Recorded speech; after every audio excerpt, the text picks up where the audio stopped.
Nakapulong ni Pangulong Bongbong Marcos sa Malacanang ang mga Pinoy Olympian na hindi po nakasama sa Heroes Welcome sa Malacanang noong nakaraang linggo. Kabilang dyan ang golfer na si Dottie Ardina, ang gymnasts na sina Aliyah Finnegan, Emma Malabuyo at Levi Ruivivar. Ang golfer na si Bianca Pagdanganan kasalukuyang nasa training abroad kaya hindi nakasama. Makatatanggap po sila ng parehong insentibo na natanggap ng mga naunang Olympian. Mainit namang tinanggap sa kanyang hometown sa Tacloban si Paris Olympics 2024 bronze medalist Ira Villegas. Nagbigay ang Tacloban City Council ng 1 milyong pisong insentibo kay Villegas, bukod pa sa 1 milyong pisong ibinigay ng kanilang alkalde.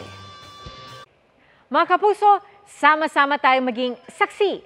Mag-subscribe sa GMA Integrated News sa YouTube at para sa mga kapuso abroad, samahan niyo kami sa GMA Pinoy TV at sa www.gmanews.tv.